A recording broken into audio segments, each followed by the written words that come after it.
Hi! So, welcome back po. Let's do a general reading. Pero may isang specific zodiac sign na ako babasahin. So, kapag meron kang sun, moon, at rising sign, or possible even stellium ng Scorpio, this message could be for you. So, gagamitin natin ngayon is si Guardian of the Tarot, the Guardian of the Night Tarot. Ayan. So, also, please do follow me and abangan niyo pa ako sa YouTube. So, same name pa, Starpage Philippines. Nais ko lang, magka-comeback tayo ulit. So, let's see, ano ba message para sa'yo, Scorpio? So, this could be a timeless message. So, regardless. So, maganda rin tingnan mo kung ano yung sun, moon at rising mo. You're missing a lot, guys, kung hindi nyo alam. So, what we have here is the card of the sun, the Knight of Swords, and the Ten of Swords. So, ito na nga. Minsan talaga kailangan ng eclipse sa buhay mo, Scorpio. Minsan kailangan talaga ng darkness. You know what? Yun yung nakakatuwa din eh. If you're going, kung titignan mo yung pinaka-symbol mo, yung Scorpion, ang alam ko, tama yung nalala ko, night hunters sila. So, lumalabas lang sila sa gabi. Lumalabas lang sila sa, pag wala ng araw para mag-hunt. Which is the card of the sun. You know what? In the darkest time, yun yung doon ka strong, Scorpio. So, may isang movie, yung I Forgot the Good Dinosaur yata yun. Sabi doon, nung isang pterodactyl, the storm provides. Which is totoo. Amidst all the distraction, amidst lahat ng gulo, pagdating sa'yo, it is actually a blessing because nakakagalaw ka. You are able to take advantage of those negativity. Ang ginagawa parang yung iba sa iyo ginagawa niya na, yeah, it's negative, parang tignan na, ay, malaki yung alo, destructive, but you ride the wave. Yun yung pinapala sa'yo ng card. Ikaw magtatag nito eh. Is it negative? Or nakikita mo ba na opportunity ito para mas umangat ka? Opportunity ba ito para maging better ka? Is it an opportunity for you to grow? Kasi diba, isipin mo na lang ganito eh, ang isang oil, yung isang seed, para makuha yung pinaka-oil na yung pinaka-essence niya, kailangan siya ma-press, kailangan siya ma-crush, kailangan siya mapiga. That's the pressures of life. Those are the struggles. Those are the pains. Those are the problems that we are encountering. Pero you emerge victorious lagi.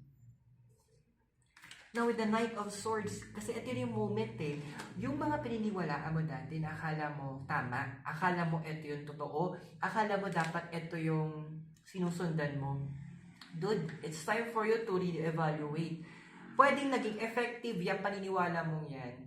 Pwedeng naging maganda yun dahil yung relasyon na yan sa'yo before. Pero it does not mean na hanggang ngayon, ganun pa din. A time of re-evaluation is necessary.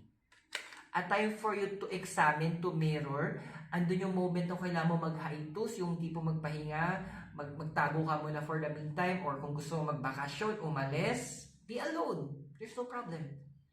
You don't need to explain yourself. Kasi inaayos mo yung sarili mo eh. You're going back to that, yung sabi lang primordial, yung pinaka-raw energy mo. Take hold of it. It's yours. Dude, we have here the Ten of Wands. Siguro ganito na lang. Ten of Wands. Siguro pinakamaganda masasabi ko sa'yo, Scorpio. Brace yourself lang.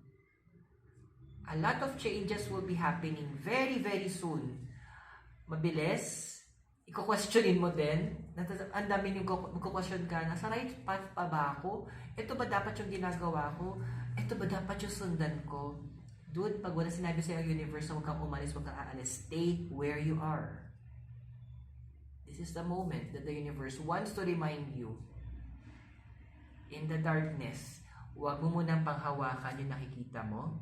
What you need to do is listen to that still small voice nandito. Eh, paano mo maririnig kung punong-puno ka ng ingay sa paligid? To listen to it, sometimes you need to be alone.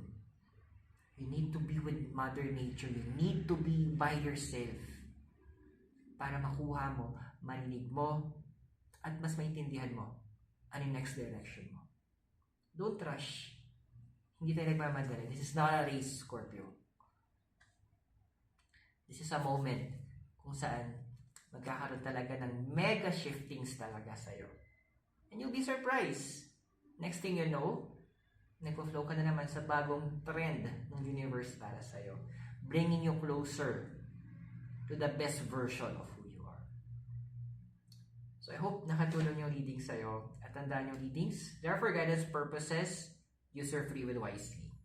And all the way here po from Nothing That Benguet, please do subscribe as well sa aking YouTube channel.